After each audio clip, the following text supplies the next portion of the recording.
afternoon, good evening, good whatever time of day it is. Thank you for tuning in to Conversations with Dr. Don. Now, for your first-time viewers, Conversations with Dr. Don is an ongoing series of one-hour standalone talk shows where I interview interesting people like most of you out there about who they are as unique, one-of-a-kind individuals and about whatever it is that we have decided to talk about. And tonight my guest is Robert Dean McNeil. And we're going to have some interesting stuff to talk about because I've heard of Bob. May I call you Bob? You may call me Bob. Through a mutual friend, Will Poole, who's been on the show in the past. And Will said to me some weeks ago, you got to talk to Bob, my friend. He's so interesting. And I said, well, if you think he's interesting, I'm sure he will be. So in our emails back and forth and our chatting back and forth, it isn't that we're of the same progressive cloth, so to speak, but the things we'll be talking about, I think will provide some interest in our viewers. So let's follow the standard protocol here. The first half of the show is usually talking to you about who you are and your life to this date and like that. And then we'll get into some more of how you became a progressive. I've not talked to anybody about how they became a progressive before. And I'm stuttering as I think about it. Because I've always been a progressive, and you became one. And I became one. Yeah. So how are you feeling right now? Feeling really good. Yeah. Are you nervous? Oh, not really. No, I feel very comfortable with you, and I'm always feel pretty calm being on a cable TV because I have in my head that there are not too many people watching. Oh, there's millions of people watching. Well, don't tell me. Interesting story about who watches this show. I have a friend of mine who is a China scholar. He's a professor in New York University. And he was in China doing a lecture. And one of the attendees in the front row said, "Doctor, I just saw you on television." And my friend says, "What do you mean?" He says, "Well, before I came here, I was watching the internet, and there you were being interviewed by Dr. Don." This was in China. No, in China? So you're going to be saying in Timbuktu. Oh, I see. Okay, well. You ready? Yes, I'm ready. All right, so let me ask you some questions. And it's if I ask a question that you don't want to answer, well, you don't answer or tell me to get lost or whatever, okay? Okay. If I were to ask your best friend, who is Bob McNeil, what would your best friend say? And do it in the first person. He or she would say, "Oh, Bob McNeil is what?" Oh, let's see. What would he say? Yeah. She. Yeah. Well, he's that. I think he's some kind of minister, a Methodist minister or something or other, but he doesn't seem to quite fit the mold. Why would they say that? Why would your best friend say he doesn't quite fit the mold? What does that mean? Well, I'm an ordained Methodist minister, but I don't call myself a Christian. And I hung out with the Unitarian Universalists for about 17 years after my retirement. You're a suspect already. Go yes. So I'm kind of a suspect, I guess. Yeah.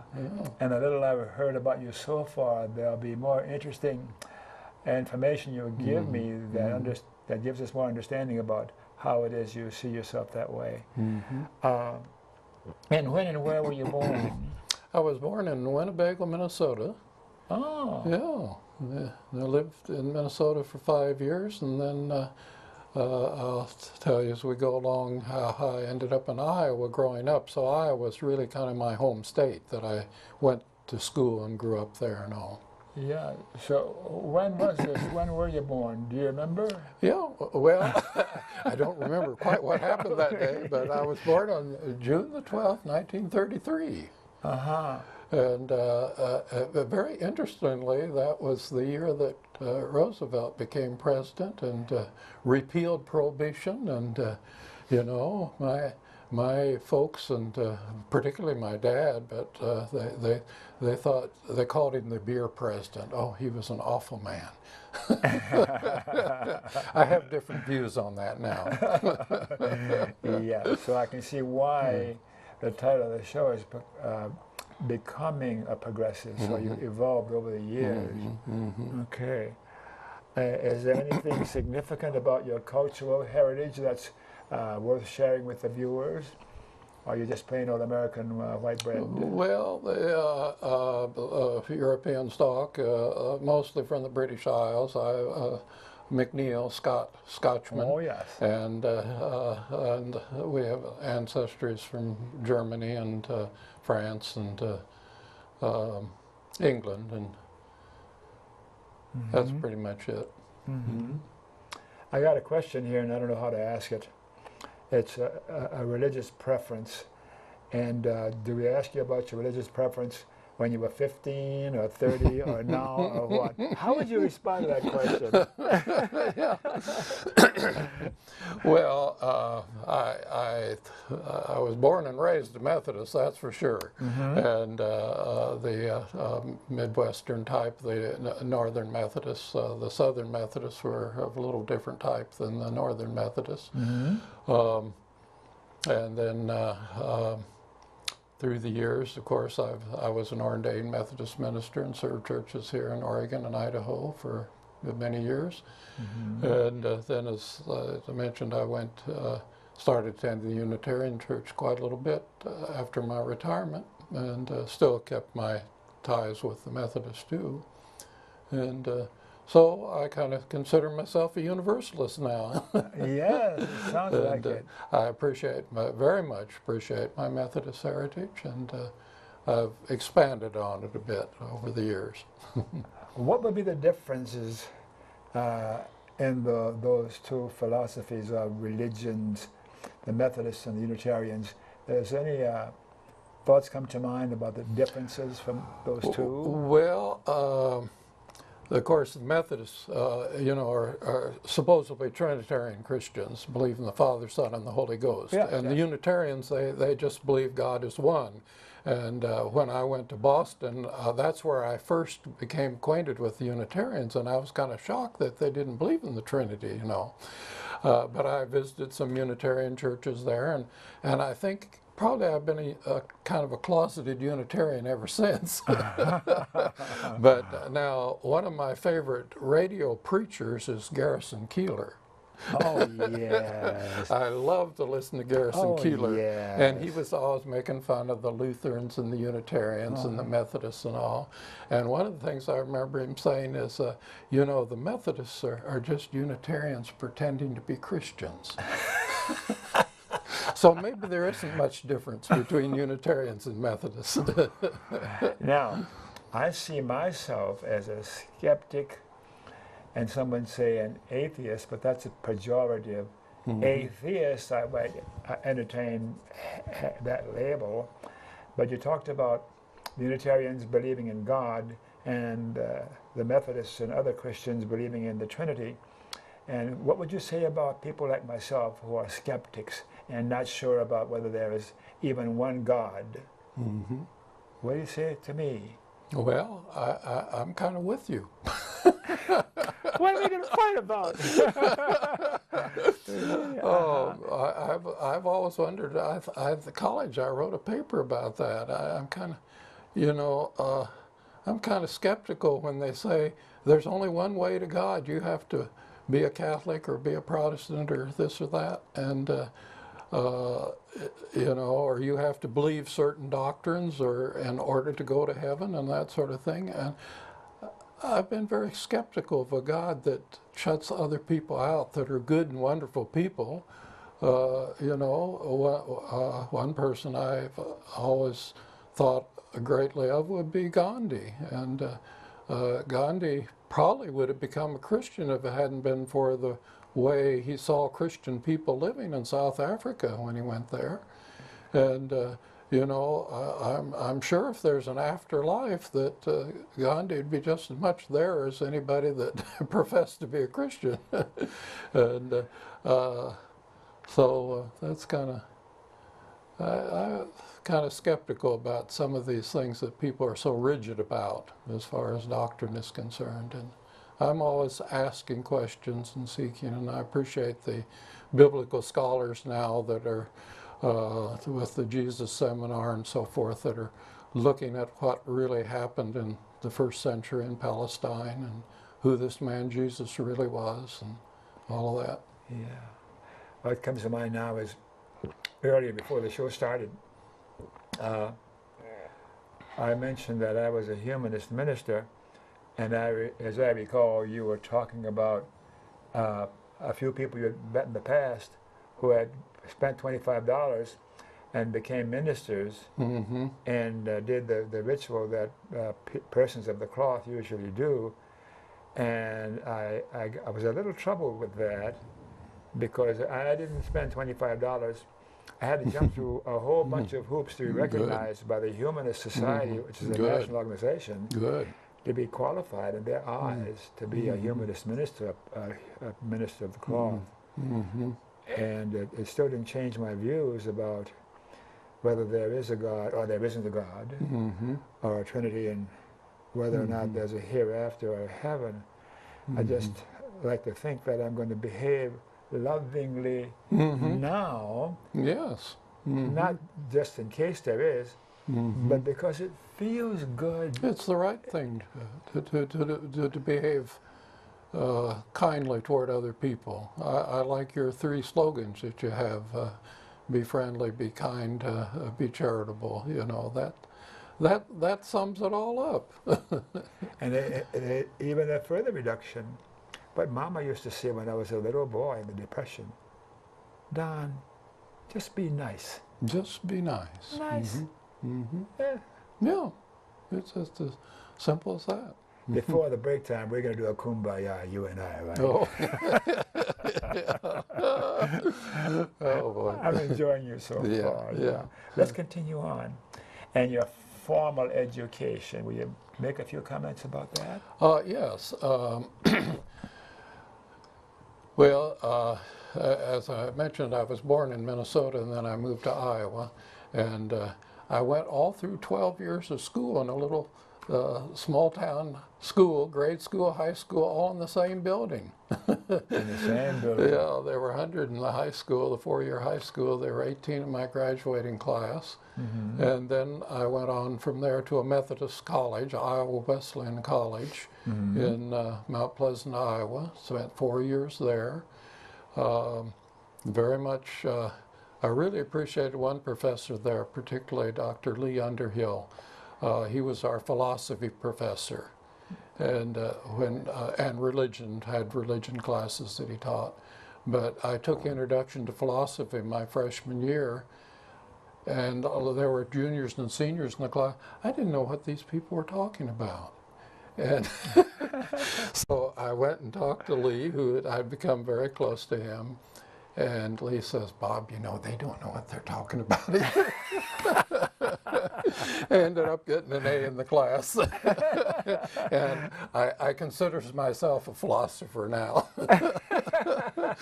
So then I went on to graduate school, Boston University School of Theology. That has a Methodist connection, and that's where a lot of people that study for the ministry in the Methodist Church. That's one of our, I think, 12 theological schools, Methodist schools.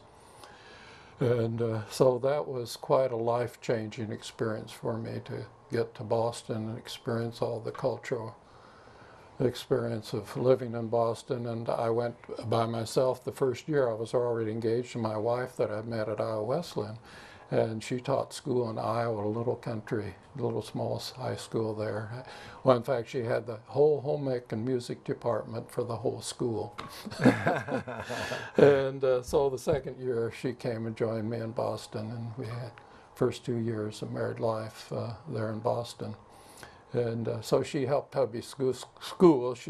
It was really jobs were so much easier to get in those days. She went out there and we worked in a YMCA day camp during the summer. Both of us had jobs there, and it came time for school to begin. And she looked in the paper and saw where they were in need of a home ec teacher at a middle school in one of the suburbs, Winchester, Massachusetts. And so she got a teaching job there those 2 years, and then I decided to come west to Oregon. Mm-hmm. How did you get to think and believe the way that you do today? I know you evolved over the years, but do you remember when you became skeptical of the dogma that you learned early on in your initial religion? Somehow you got curious about Unitarianism. Well, of course, going to Boston, that's the where all the Unitarianism began. Pretty much Unitarian Universalist churches there, and of course now they're merged into one church now, Unitarian Universalist. But I guess I first became interested in religion in general when I was 5 years old. When my mother died, I wanted to know where she went. And at 5? Yeah, at 5 years old. What happened to Mom? Well, my Aunt Grace, who took over raising me and being mother to me, she said, well, your mother died and went to heaven. Well, where's heaven? Well, you have to read the Bible to know about heaven. I said, I want to read the Bible. Well, I hadn't gone to school yet. I didn't know how to read.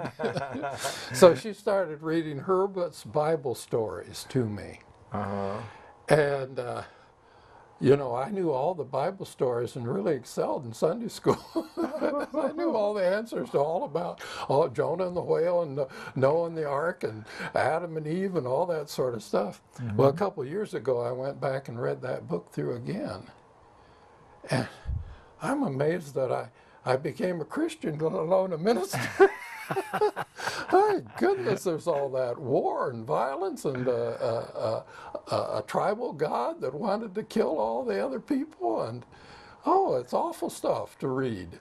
And you still became a minister? And I still became a minister, and I think I was 12 years old when I made the commitment to the ministry. Yes. And then, of course, my uncle was a retired Methodist minister, and he had gone to Drew School of Theology in Madison, New Jersey, and I think they would probably like to have me go there. And my father was working for a woman who was very much interested in Asbury College and Seminary in Kentucky. But I never was particularly interested in going there. But my ministers, when I was in high school, were kind of mentors to me. One was my scoutmaster as well as my minister, and he was a graduate of Boston University. And so that's where I wanted to go. And so I ended up there, and in the fall of 1955, and Martin Luther King had gotten his PhD there in June of that year. And so I had the same professors he had, the same kind of training so that he had. So I learned this personalism and the beloved community concept, all those sort of things. And then Howard Thurman was the dean of the chapel there, a black minister from he'd been with the Church of All Nations in San Francisco, and then he went to Boston, was the dean of the chapel there. I always thought he was a Methodist because the Methodist-related school, but the Unitarians claim him. And Howard Thurman was a mystic and just a marvelous person. And then I had the privilege of hearing him preach. And Paul Tillich was at Harvard at that time, and I've heard him lecture there. And I had an opportunity to visit various churches, Unitarian churches, the Episcopal Church, where Phillips Brooks was minister at one time, you know, and all of that was just a broadening experience in just a marvelous way.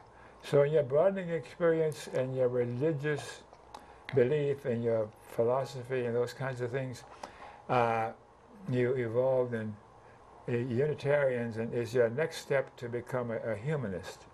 No. well, well, in a lot of ways I am. Of course. Yeah. You're gracious. Yeah, I don't My see to goofy it. questions you Yeah. handle me very well. Yeah, so let's continue on. You have a partner, a boyfriend, a girlfriend, a wife, or what? I've been married for 57 years to the same woman. Oh my gosh. 57, that's a while, Yeah, 57 years. huh? She still loves you? I think so. Sometimes we wonder. We've had quite a challenge over all these years, and it was interesting in my alumni letter, the magazine that came out the other day, there was an article about a woman, and I shared that with my writers group the other day, and I asked them afterwards, I said, this is the woman who is an artist, who does oil paintings and all that sort of thing, and she lives back in the Chicago area, and I asked them, do you know why I'm sharing this article? He said, she was my girlfriend before I met Sarah, who they all know. Whoa. Sarah won out. I dated this other girl my junior year, and Sarah hadn't come to Iowa Wesleyan College. She'd gone to a Catholic junior college in Ottumwa, so Mom wanted her close at home. And then she went off to Iowa State for a year, and then she came to Iowa Wesleyan her senior year. Mm-hmm. And I'd been dating this other girl for a whole year, but when Sarah showed up, I said, oh, I've got to get acquainted with this gal. And boy, oh boy, she was glad when she heard that I was going to Boston and then coming out west to get away from Mom and Dad and join me in the great adventure.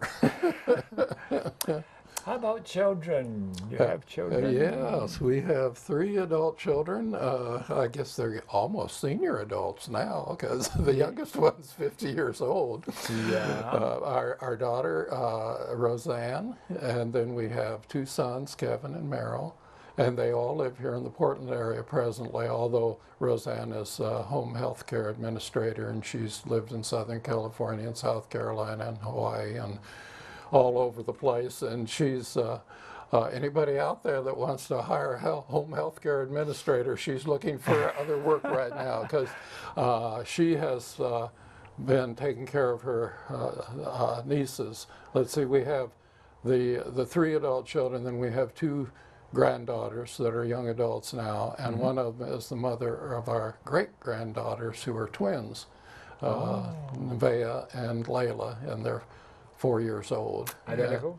They're identical twins, but one of them has brain damage, has cerebral palsy, and so she's a special needs kid. She has to be in a wheelchair. She hasn't been able to talk or walk yet at 4. But the other gal, she's a typical 4-year-old. And So you're a grandpa. Yeah, so Big time. yeah, big time grandpa. This extended family, and then I really have an extended family because we have others that have adopted us as their parents. Why would they do that, Bob? Well, I don't know. Something about you. Yeah, so I think being kind of a minister, or shall we say a rabbi to my family, is the most challenging ministry I've ever been involved with.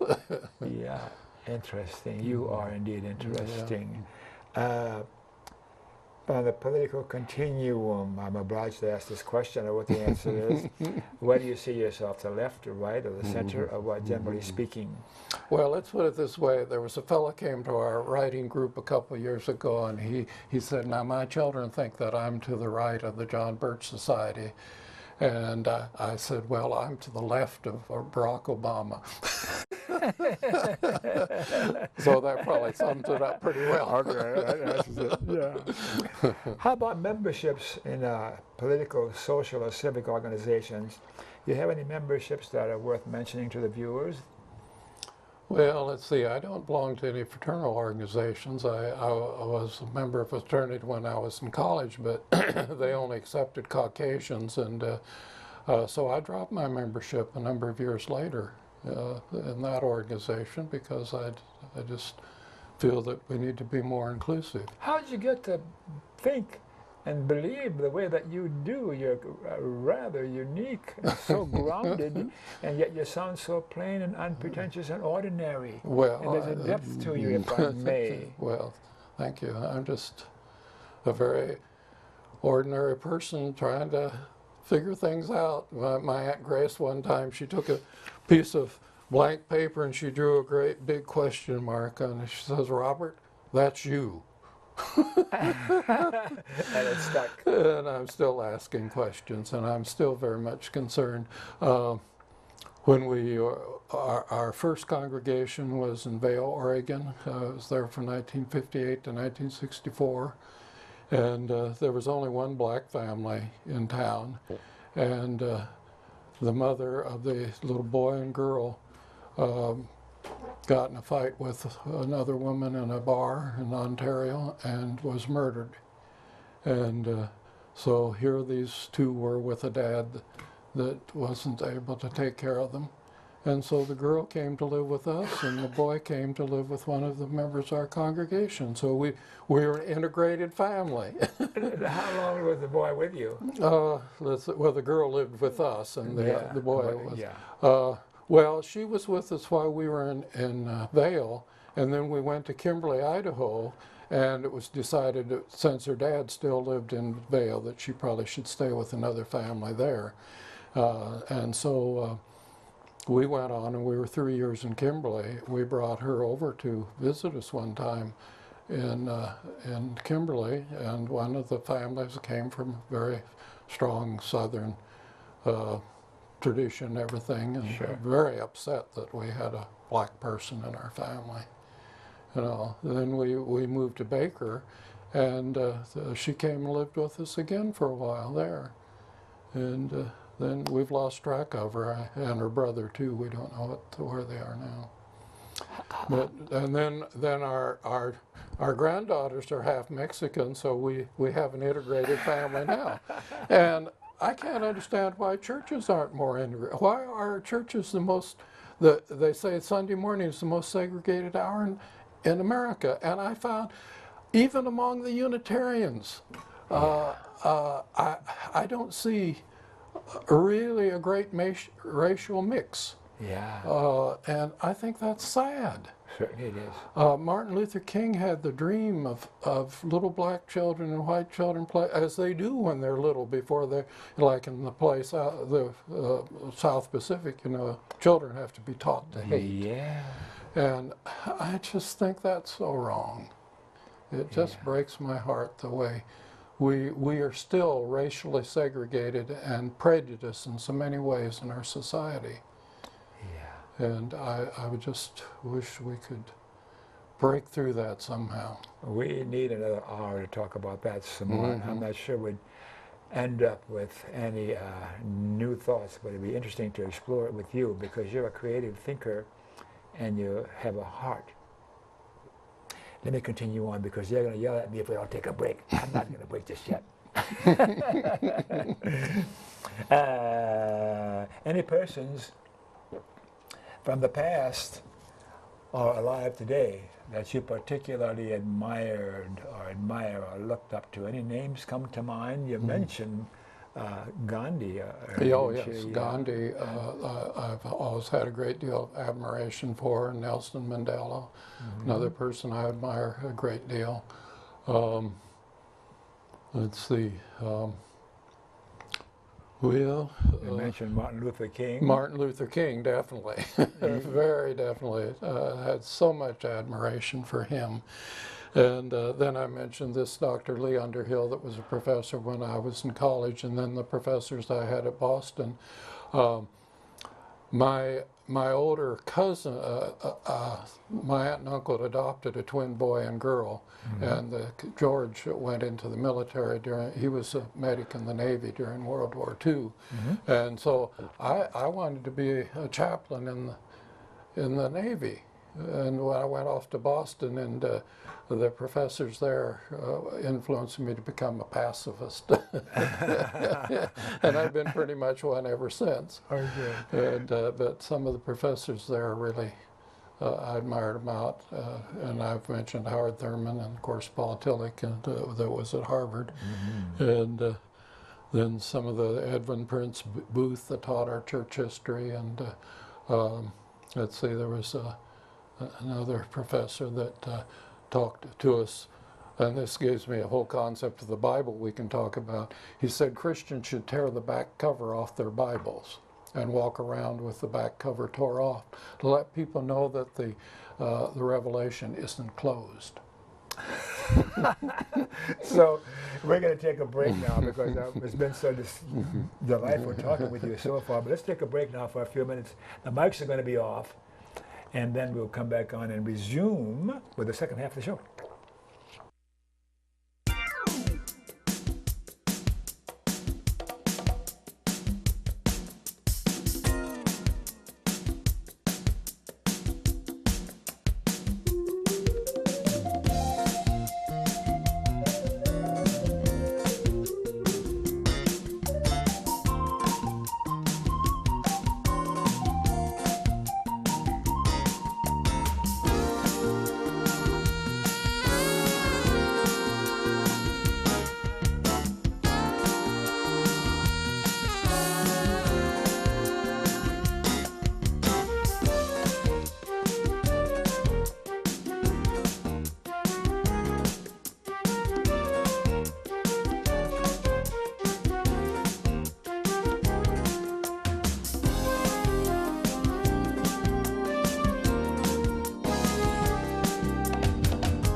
Okay, we are back, and thanks for staying tuned. And for you viewers who missed the opening of the show, Conversations with Dr. Don that you're watching right now is an ongoing series of 1 hour standalone talk shows where I interview interesting people like most of you out there about who they are as unique, one-of-a-kind individuals, and about whatever it is we have decided to talk about. And tonight my guest, Bob McNeil, and I are having a delightful time. I hope you're enjoying our conversation as much as I am. And now we're going to the second half of the show and talk a little more about how Bob became a progressive. How I became a progressive. I want to hear more about that. So let me start by asking you a few of the questions that I asked you to ask me to ask you. Okay.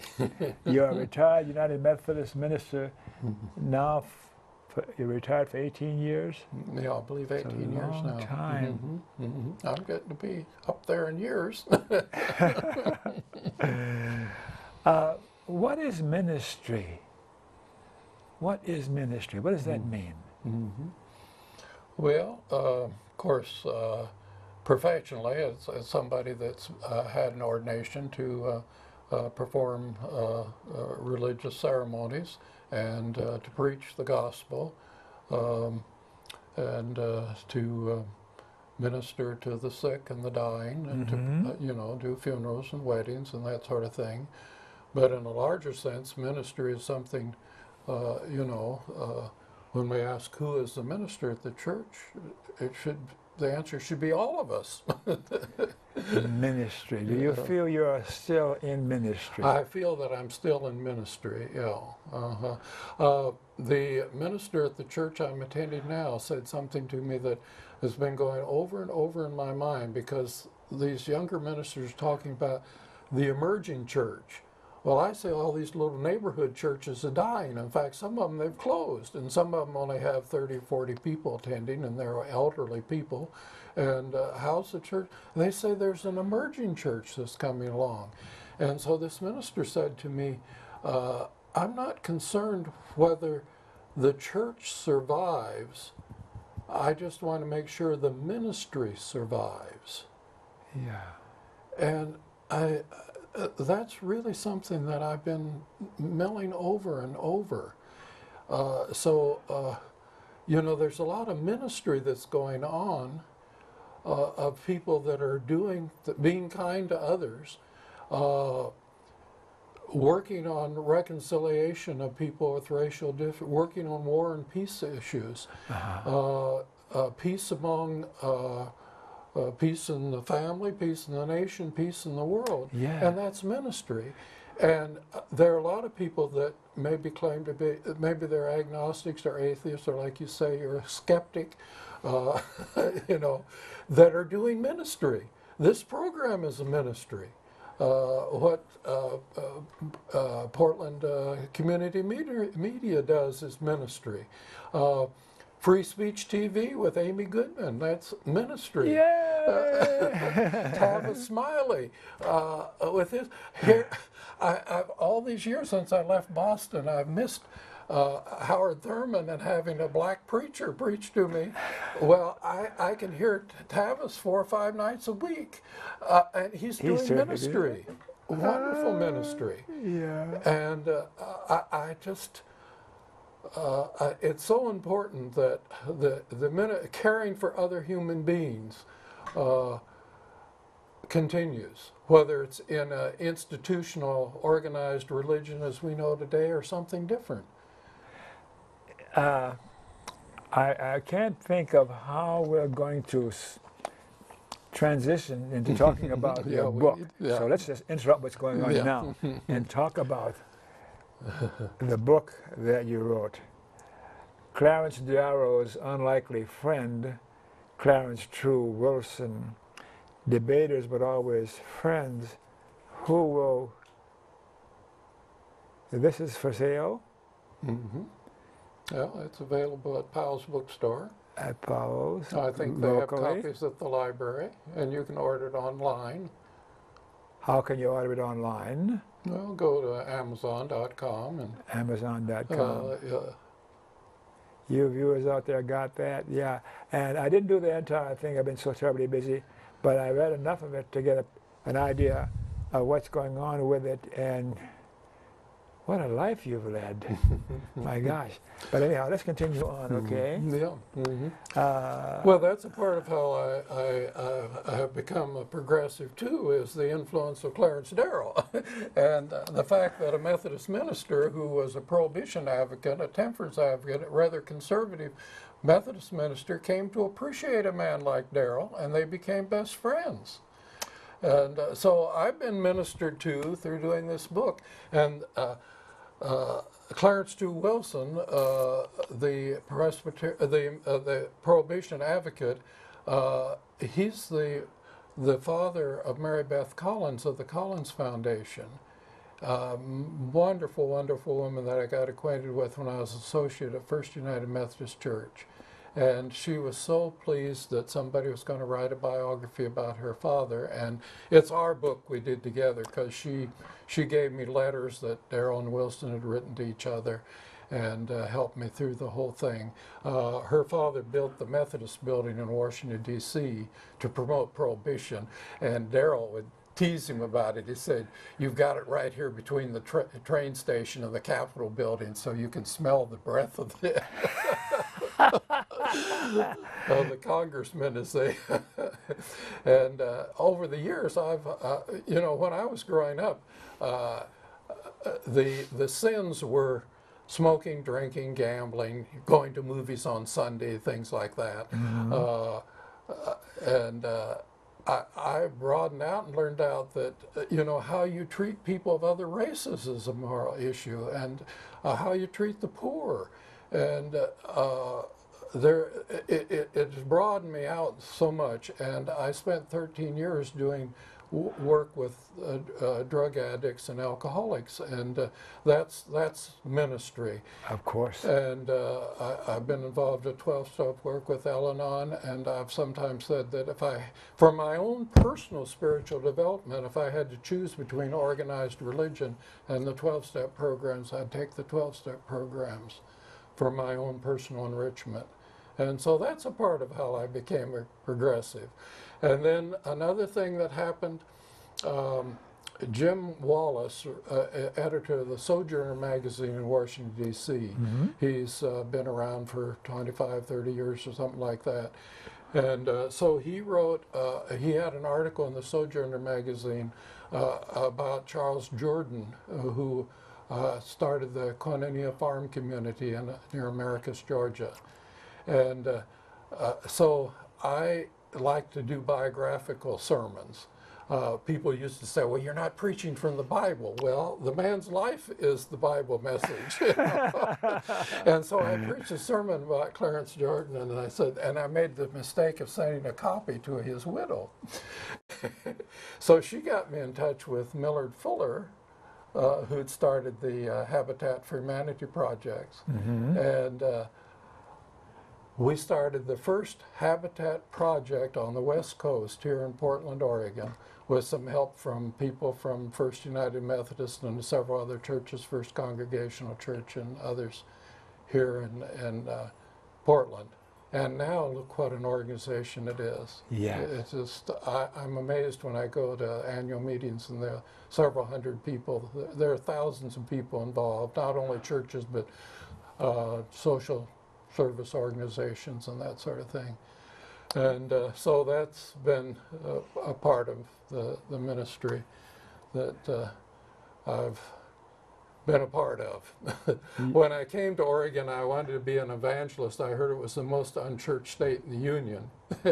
And we did have some success at Vail back in the 1950s. Everybody was going to church then, and we had a 50% increase in the membership. But I never built a new church as such, but look at the Ministry of Habitat for Humanity. Oh my gosh, yes. And then Yeah. another thing I got involved with that really influenced me was the Methodist Federation for Social Action. And I hadn't heard of them, and they're not an official organization of the Methodist Church, but they try to speak to the church on social justice issues. They're social gospel type people and that sort of thing. And a fellow named Mark Chamberlain had been a national officer in the Federation, and then during the MacArthur era, when they were looking for communists every place, the organization went out of business. And Mark came to a young minister here and myself when I was at Sunnyside, and he said he'd like to have us reorganize the Methodist Federation for Social Action, and we did. And Mark was his wife was a medical doctor out in Gresham. Mark was never able to serve a church here because he was too radical, and people thought him as a communist. And I said, I don't know whether he's really a communist, but I'm sure he's a Christian. And he was kind of a chaplain to the Communist Party here in Oregon. And so that was a turning point, and I saw this sign on a church reader board. The sign of the leading of the Holy Spirit is that you were led to places you did not expect to go. And I never expected to be involved with that organization. I never expected to be involved with some of the peace action organizations and things like that. I think Homeland Security has us both on their list now. Oh, yeah, I think so, yeah. And then, of course, I got involved with bumper stickers. 4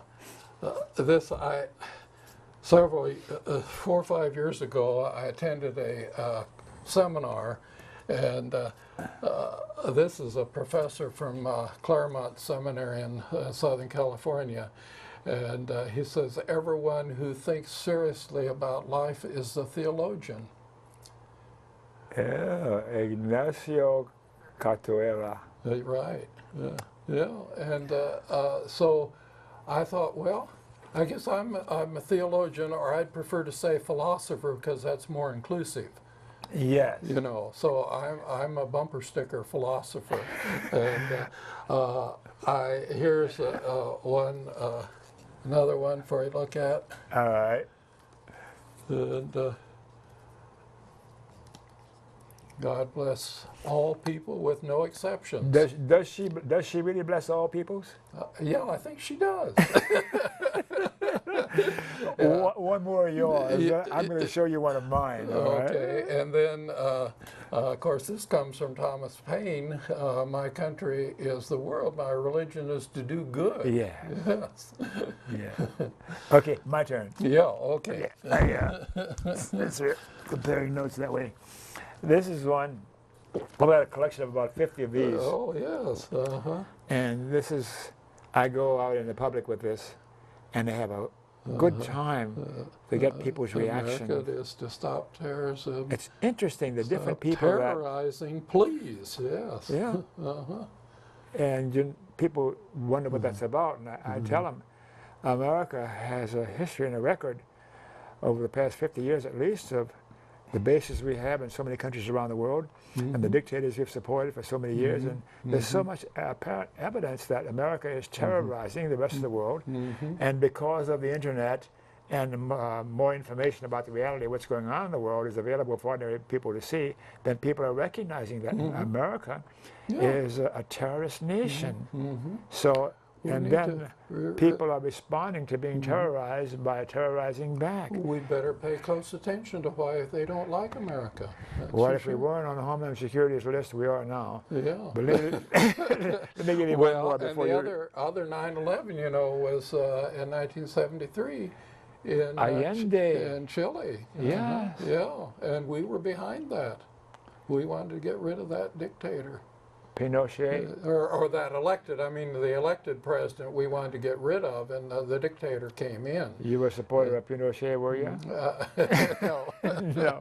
But here's my other one before we go back to you, okay?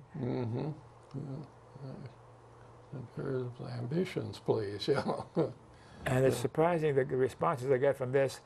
And I figure this kind of imperialist ambitions, I'm thinking certain people wouldn't recognize what that means, but I'm still learning. And a person who looks as though they're really blue collar or not too educated, they know what it means. And they go, yeah, yeah, yeah. So if I get a lot of thumbs down, and 1 out of 10, once or twice a woman has approached me and she's got tears in her eyes, and she thanked me so much.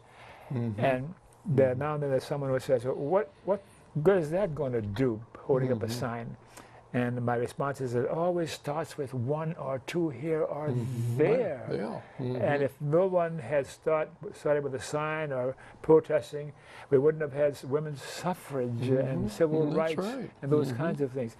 So, your turn. Yeah, okay. Well, this was one I had on my car for quite a while, God Bless Our World. And then I was walking along the street, and I had that on my backpack, God Bless Our World. And he said, what do you mean by that? He said, the world is what's up here in your head. He said, the earth is down here under our feet. And I'd use that because so many people have God Bless America. Well, and in fact, our politicians, just the other night, we heard them all saying, God bless America, you know. Well, God bless all nations, and I think this one says it much better, God bless all people with no exceptions.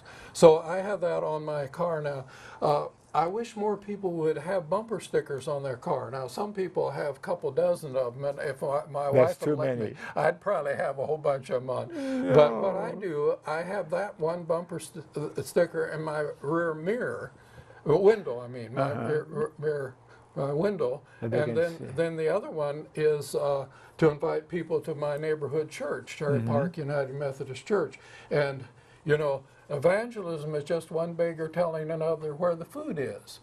And I think you humanists need to, you know, be missionaries and tell other people what you have to offer. And the Unitarians, I told them they need to tell other people. They you know, we need to all be evangelists telling other people where D.T. Niles, a missionary to India, was the one that said that first of all.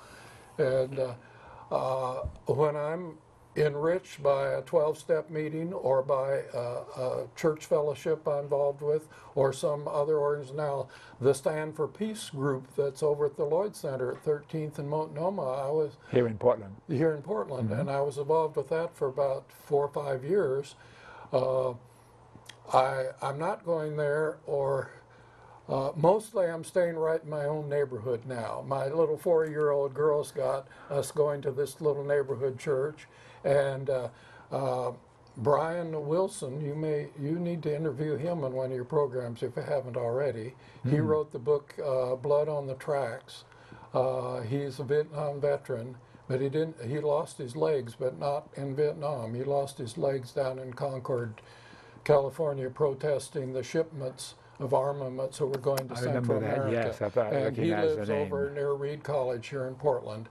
And Brian came out and spoke to the East Rose Unitarian Fellowship, and he a hand-powered tricycle that he rides. And he came all the way out there 6 or 7 miles and met with us for a while. And with that concern for peace and for the environment, I've decided to make a commitment myself not to drive fossil fuel driven automobiles any more than I absolutely have to either walk or take public transportation or stay in my neighborhood.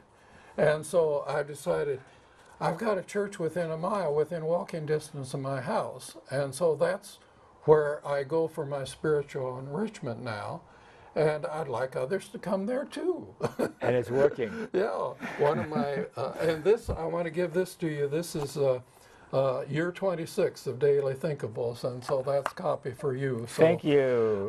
And people make up their own bumper stickers, you know, and these could be great for church reader boards. And I don't know whether the Humanist Society has a reader board out in front of your place where you meet or not, but put some of these slogans up for people to see. That's an excellent idea. And of course, everybody's doing it on internet now. I put these on Facebook every day, a new one, and I have a friend that's a part of our extended family that does the graphics for it, because I'm no good at that. But you're up to speed with what's going on the internet and Facebook. Heavens, I'm too old for that stuff, and you're doing it. So let me see if there's anything else I wanted to ask you. We covered everything. Yeah. I'm still a little boy who is asking questions. Is that true? That's true. I'm still that little boy asking questions. I try to plug the hole of injustice where I live. Yeah. That's one of the ministers that we had over at this neighborhood church said that, you know. So I've got a family. My extended family now includes about 12 or 15 people.